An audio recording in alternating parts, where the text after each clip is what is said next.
자, 윤석열이 사람을 임명할 때마다 야, 이 사람 마음에 들이하는 사람이 내 기억엔 단 한 명도 없었거든요.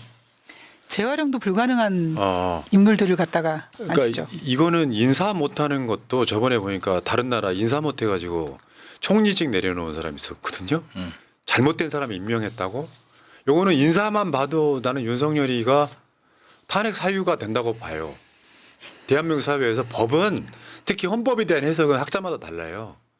그러니까 윤석열이가 인사 못한 게 이것도 기록 세웠을걸요. 여러분 거부권 기록만 세웠다고 생각하시는데 인사청문 보고서 없이 임명한 그렇죠. 그것도 기록을 세웠거든요. 이자는. 그중에 이제 최근에 나온 사람 중에 심우정 검찰총장 후보자부터 한번 보겠습니다. 일단 이자는 음주운전 전력이 있더만요. 저거 분명히 잘못된 거고요. 저 대선 때 공약 있잖아요. 음주운전 전과야말로 악질 중 악질이죠. 그건 완전히 살인행위 아니에요. 윤석열의 공약 이런 겁니다. 음주운전은 예비살인이다. 반드시 건절하겠다. 근데 저거는 사실 이재명 대표, 이재명 후보를 겨냥한 선거 캠페인이었어요. 근데 그 사건을 다시 한번 말씀드리면 이게 KBS PD 검사 사칭 사건 등이랑 좀 얽혀 있는 사건이에요. 갑자기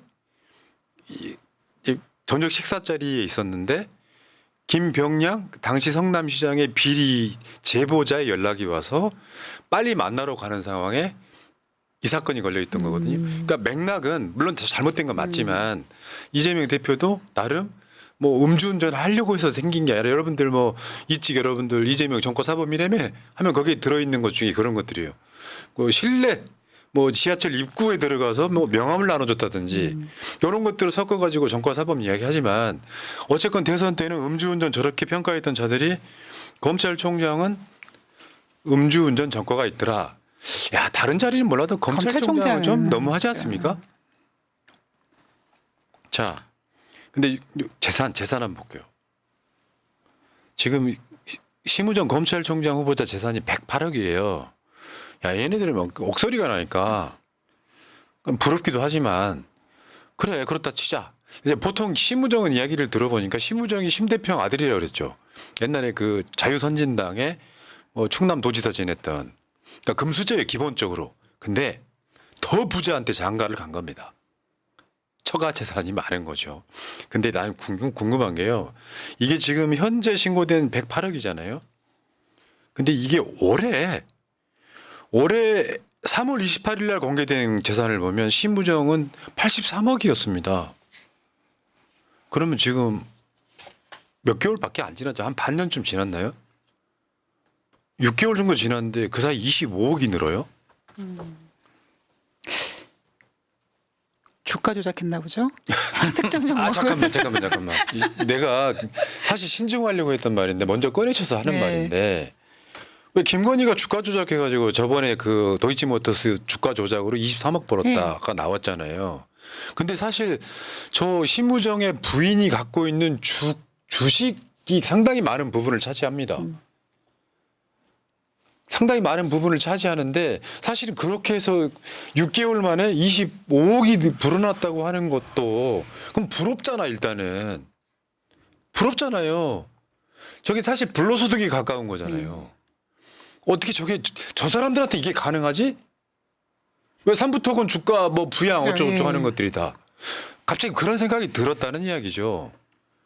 그러니까 들리는 얘기로는 뭐 삼부토건 이런 것 때문에 대통령실에 있는 어떤 누구가 뭐 200억을 벌었다 이런 얘기도 루머로 돌지 않습니까? 그런 것처럼 그 자기네들끼리 충분히 연락이고 정보가 주고 간다며 만약에 제가 이러면 어떤 종목을 매매하면 만약에 김지호님한테도 내가 종목을 이거 한번 사봐 이거 돈을 벌 수도 있고 충분한 네트워크나 그런 게 가능한 거죠. 돈을 벌 수 있는 기회가 있는 거죠. 그러니까 그 전에 재산 신고가 또 있었어요. 몇 년 전에 2, 3년 전에. 그때는 저 아까 말한 80몇 억 돼 있던 시점까지 3, 4년 만에 불어난 금액이 44억입니다. 그러니까 재산 신고를 할 때마다 기하급수적으로 늘어요. 그러니까 왜 저는 주식이라고밖에 생각을 할 수가 없냐면 그 기간 동안 저만큼 돈을 불릴 수 있는 방법이 몇 개 없거든요. 사실 부동산도 부동산이지만 부동산도 뭐 어느 정도 상승 랠리를 타기 전까지는 저만큼의 불리기가 쉽지 않거든요. 그러면 뭐 비트코인 뭐 아니면 주식 뭐 이런 거밖에는 사실 생각이 안 나는 거죠. 그러니까 주식이라고 해도 얼마나 많이 갖고 있길래 6개월 만에 재산이 25억이 늘어납니까? 그런 방법이 왜 일반인들한테는 없죠? 갖고 있다는 주식이 저런 것들이거든요, 지금. 마이크로소프트, 엔비디아, 뭐 테슬라 해가지고 21억 벌었다 그러고. 어쨌건 저거는 뭐 불법이 확인된 게 아니니 그냥 넘어가더라도. 저거는 뭐 해외 주식 갖고 있던 거니까. 그 다음에 하나가 이제 자녀들 재산이에요. 자녀 둘 다 돈벌이가 없었는데 뭐 이제 그 박은정 의원 보도자료 볼게요. 소득 없는 자녀들의 1억 이상 재산 설명해야 된다. 줄 수는 있어요. 그러면 증여세 같은 거를 냈느냐에 대한 부분이 지금 또 증빙이 돼야 되는 거죠. 우리나라는 그런 거 아니에요. 태어나자마자 금수저라는 말이 태어나자마자 부모가 부자여서 자식들이 그냥 부자의 자식으로 태어난 거. 내가 가끔씩 약 빡쳐서 하는 이야기 있잖아요. 재용아, 이재용아, 삼성의 이재용아, 네가 잘나서 부자가 된 게 아니라 랜덤으로 태어나서 그렇죠. 이건희 아들이었기 때문에 부자인 거. 그러니까 대한민국에 뭔가 자수성가한 무슨 기업인이나 이런 사람들이 아닌 이상 대한민국 사회에서 자기 부모가 부자여서 부자가 된 애들은 기본적으로 그런 윤리의식이 별로 없는 경우가 되게 많다 이야기했잖아요. 근데 심우정 자녀들도 소득이 없었는데 1억 이상 재산이 생겼어. 그럼 이거는 지금 현재 법에는 증여세를 확실하게 냈는지 설명을 지금 안 하고 있다는 거예요. 그러니까 대한민국에서 과연 그 아들 같은 경우에는 2001년생인데 그럼 23살이거든요. 그러면은 5천여 정도의 그 주식 투자 금액으로 지금 9천여 정도가 됐는데 과연 대한민국에서 23살짜리 대학생이 이런 금액으로 주식을 할 수 있는 여력이 있는 집이 얼마나 될까요? 저는 그게 별로 없다고 생각하는 거죠. 다 부모님을 정말 잘 두었기 때문에 일어날 수 있는 현상이고, 그리고 저 투자금이 부모님한테 받은 거라면 상속이라든가 증여라는 세금 같은 게 증빙이 돼야 되는데 지금 그게 안 되고 있다는 거고. 맞죠. 저번에 저 안창호 인권위원장 후보자 이름은 왜 또 안창호인지. 안창호니까요. 그 사람은 자기 자식한테 집을 팔아요. 근데 서로 돈이 오갔다는 증빙은 없어요. 증여세를 피할 목적으로 아예 팝니다. 그리고 그 아들은 그 집을 전세를 내놓고 딴 집 살아요. 근데 자기 아들한테 집을 판 안창호는 나중에 다른 곳에 그 비슷한 금액의 아파트를 사요. 증여세 안 내는. 대한민국 사회가 이렇게 됐습니다. 자, 그리고 이제 심우정이 이렇고요. 우리 심프렌드십 씨는 이렇고, 최악은 김문수라고 봅니다. 김문수가 지금 저거 폭행전과거든요. 폭행전과. 누가 어저께인가 방송 나왔던 분이 폭행치사라 그랬는데 그럼 큰일 나지. 폭행치사였으면 구속이지. 치상.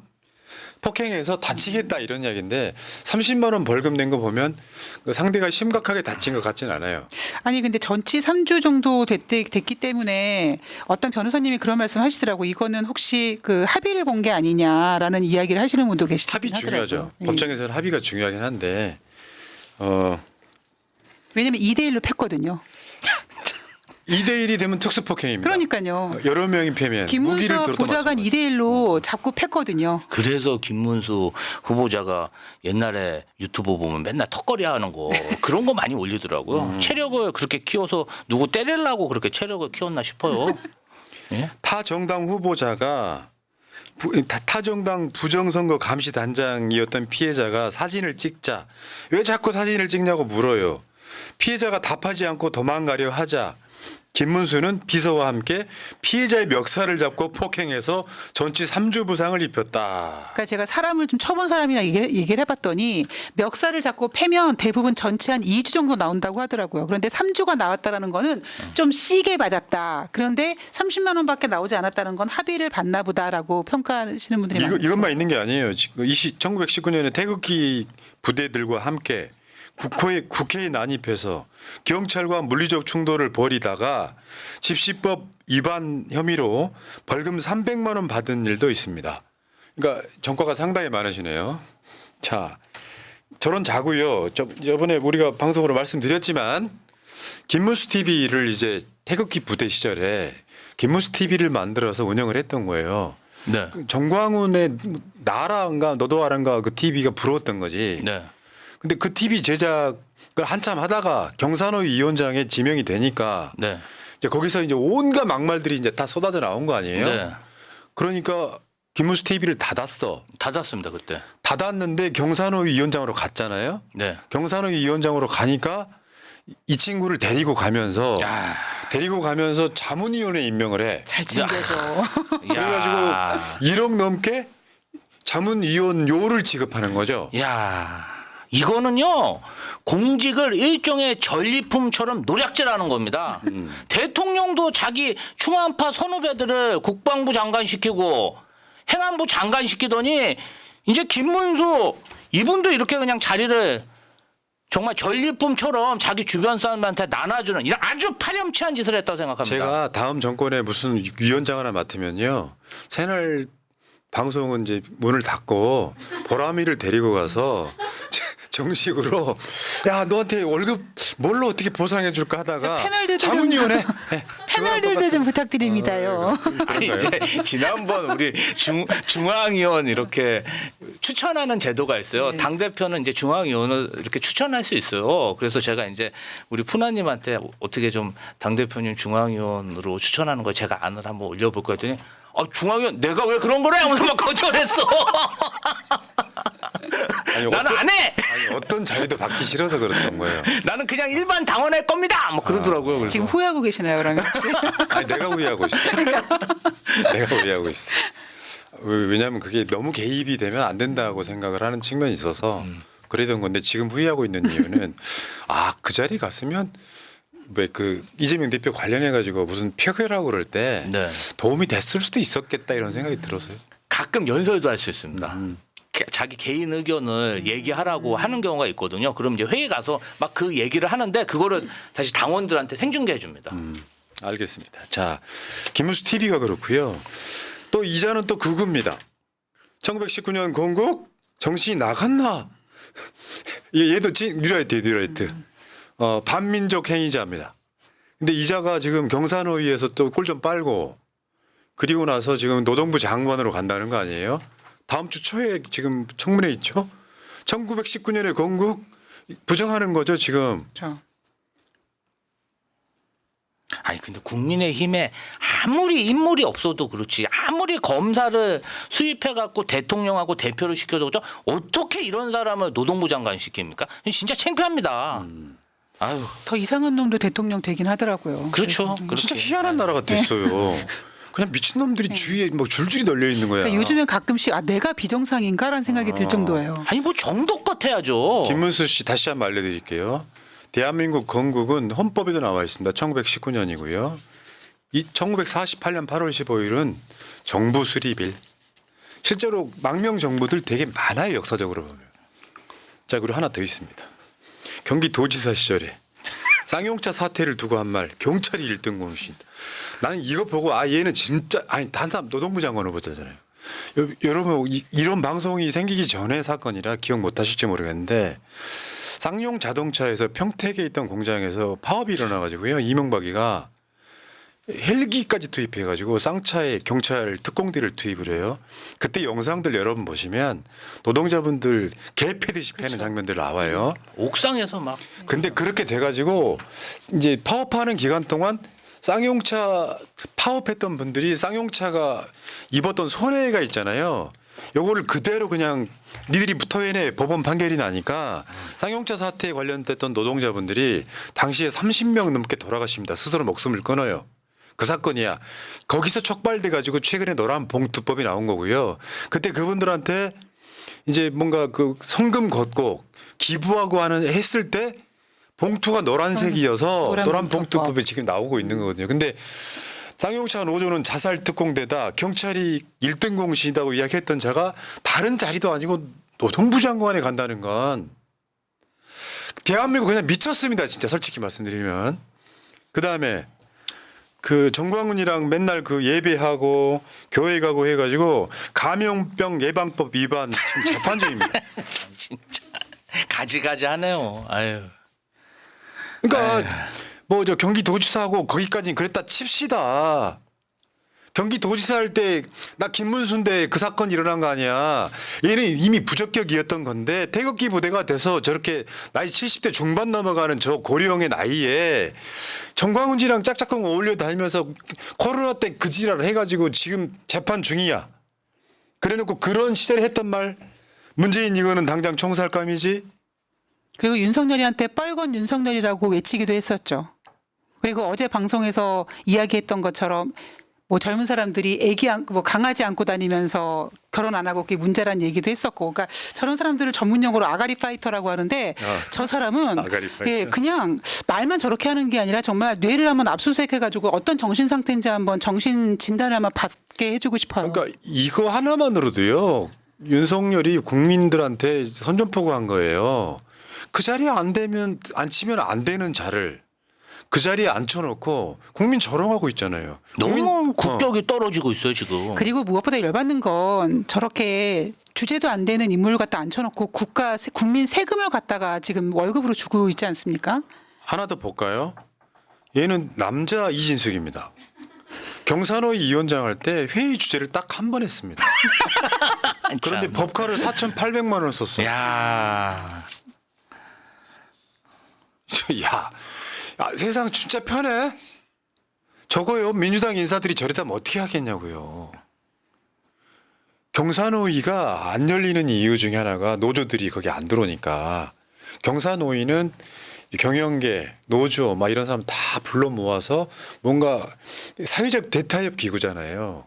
그럼 저기에 회의 한 번 열었는데 법관은 매달 몇백만 원씩 쓰고 다녔단 말이에요.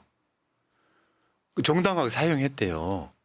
아. 이게 남자 이진숙이지 뭐예요? 저는 너무 억울한 게 제가 3년 전에 경기도지사 비서관 시절에 87,000원 점심에 쌀국수 먹은 그 영수증에 제 이름 있다고 수원지검에서 4월 11일 총선 그 다음날 참고인 조사받았습니다. 야, 이게 나랍니까? 진짜 열 받아요 안 받아요? 와. 87,000원 저 혼자 안 먹었습니다. 공무원들이랑 같이 쌀국수를 87,000원치 어떻게 먹습니까? 아니 저것도 우리 괴롭힐 때는 전현희 권익위원장도 그때 100만 원 정도인가요? 그 무슨 수리비 그것 때문에 또 한참 조사하고 그러지 않았습니까? 정말 작은 거. 김혜경 여사님 같은 경우는 78,000원 가지고 지금 압수수색하고 난리 부르스를 치면서 자기네들은 조사 한번 하지 않고 당연한 거라고 받아들이는 쓰레기들이죠 진짜. 김혜경 여사 법카도 정말 억울한 게 뭐냐면요. 본인이 먹은 거는 냈어요. 그 수행비서하고 계산을 했어요. 그 제보자하고 다른 분이 먹은 게 78,000원이야. 아무 상관이 없어. 그러니까 본인은 조심하려고 철저히 분리해서 한 거야. 그걸 가지고 지금 경찰에서 무혐의 처분 내린 것을 가지고 또 기소를 해서 망신을 주고 이게 인간입니까 진짜? 예? 그 빵진석 이야기는 이따가 이용기 의원 나오면은 당연히 해드리고요. 아, 저는 진짜 너무 화납니다 진짜. 그러니까 이래 모든 한 사람을 딱 파면 모든 종합 세트가 다 나오는 거예요. 그냥 부적격자들이에요. 근데 국민한테 내놓잖아요. 이 정도 되면 국민 조롱이죠. 사람이 없는 것도 있겠지만 국민 조롱이죠. 국민 조롱하는 대통령 어떻게 해야 돼요? 끌어내려야죠. 저런 개쓰레기를 장관 임명하겠다고 하는 거 어떻게 해야 돼요? 저 장관이 되면 한 2억 정도 연봉 받는 자리예요. 아이고야 아까운 근데 내 세금. 법인카드 따로 써요. 아이고야. 아니 김문수 장관 후보자가 무슨 얘기도 했냐면요. 노동자 파업하는 노동자에 꼭 손배 소송을 해서 가정을 파괴해야 된다. 진짜 가정 파괴하자는 자를 노동자에 어떻게 노동부 장관을 임명합니까? 제정신이면. 난 대한민국 보수가 나라 다 망치고 있다고 생각해. 진짜 보수들이라면 저거 용납하면 안 되죠. 미쳤습니까? 이 사람들은 윤석열 찍는 사람들 상당수는 있잖아요. 자기가 멘탈은 이건희 멘탈이에요. 근데 현실은 찢어지게 가난하단 말이에요. 내 새끼들은 대부분 노동자예요. 사용자가 많겠어요? 노동자가 많겠어요? 노동자가 많죠. 99%는 노동자거든요. 근데 저런 식으로 주장하는 자들을 지지를 해. 자기 새끼는 노동자인데. 이게 문제지. 노동자를 빨갱이화 시킨 게 1990년대가 본격적으로 나왔다고 생각하지만 박정희 때도 빨갱이를 노동자화 시켰었던 거거든요. 그래서 노동자들이 찍소리 못하게 만들었던 거. 노동자란 말 자체가 빨갱이라고 생각을 하는데 현실은 윤석열 찍은 사람들이 자기 새끼들을 탄압하게 만드는 범인이다. 일단 이렇게 보겠습니다. 자, 그리고 그 김문수 후보 인사청문회가 26일 날 실시가 되는데 혹시 압니까? 환노위에서 인사청문회 할 때 이것도 한 3일 해야 될지? 그리고 공지 하나 다시 한번 드릴게요. 오늘 5일 남았기 때문에 지금 정봉주 후보 관련해 가지고 가짜뉴스 뿌리신 유튜버 SNS 하신 분들 이제 5일 남았어요. 가짜뉴스 뿌려가지고 새날이 이 정봉주 후보 뭐 주장에 동의했다. 더 부추겼다. 뭐 이렇게 주장하신 분들 영상 내리실 시간 딱 5일 남았습니다. 저 인간적으로 고소고발하고 싶지는 않은데 팩트가 틀리고 시점이 틀린 걸 가져와서 사건이 일어나자마자 새날은 비판을 했던 것들은 싹 까먹고 사건이 일어나고 새날이 정봉주 불러다가 뭐 정봉주 편들었다 이런 가짜뉴스 내신 분들 지금도 댓글이 달리고 있는데 물론 방송 안 보시겠지만 한 말씀만 드릴게요. 새날이 거기에 대해서 비판을 했는지 안 했는지는 한 번쯤 찾아보는 성의는 발휘하십시오. 왜 새날은 입장 안 밝히냐고 계속 지금도 댓글이 달리고 있습니다. 다만 이거 선동했던 가짜뉴스 내신 분들 5일 남았어요. 지금 60개 이상의 영상이 링크가 취합되어 있거든요. 시점까지 그 영상 내리실 시간 드리겠습니다. 진짜 용서 없어요. 어제도 말씀드렸지만 민사까지 갑니다. 여기까지 1부 마치겠습니다.